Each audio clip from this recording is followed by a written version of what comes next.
మా నాన్న మీద నువ్వు చెయ్యి పెట్టడానికి నీకు అర్హత లేదు. నాన్న, నీకేం కాలేదుగా? ఏం కాలేదు. నాన్న? ఎవరిని నాన్న అంటున్నావు? ఎవరికి నాన్న అంటున్నావు? మీరే నా నాన్న. నన్ను నాన్న అని పిలవడం ఆపు.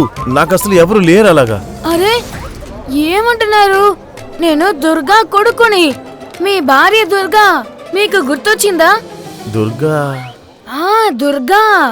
అరే అవును, తన్నెలా మర్చిపోతాను. చాలా అందంగా ఉంటుంది. తన కళ్ళు చాలా అందంగా ఉంటాయి. తన మనసు కూడా చాలా మంచిది. వాళ్ళ జుట్టు కూడా చాలా అందంగా ఉంటుంది కదా? ఎలా చెప్పాలి? తన గొంతు, తన నడక, తన గురించి చెప్పాలంటే మాటలు రావట్లేదు. లేవడంతో తన గొంతు వింటేనే ఆ రోజు నాకు మంచి రోజు అవుతుంది. అంత ప్రేమతో తను అమ్మా అమ్మా అని పిలుస్తుంది. అమ్మా అమ్మానా? అరే, నాన్న అసలు ఏం మాట్లాడుతున్నారు? ఒకవేళ నా గురించి మాట్లాడుతున్నారా?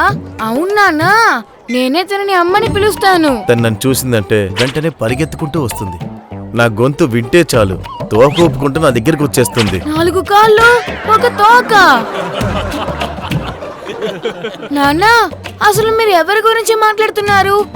ఇంతకీ ఎవరికి 4 కాళ్ళు ఉంటాయి? నా కుక్క పిల్ల, నేను ప్రేమగా పెంచుతున్నది నా దుర్గా గురించి చెప్తున్నాను. అవును, నువ్వెలా దుర్గాకి కొడుకవగలవు? నాన్న, మీకు నిజంగానే అమ్మ ఎవరో తెలియదా? నాకు ఒక దుర్గా మాత్రమే తెలుసు. అది కూడా నేను పెంచుతున్న కుక్క పిల్ల. ఒకవేళ నాన్న గతాన్ని మర్చిపోయి ఉంటాడా?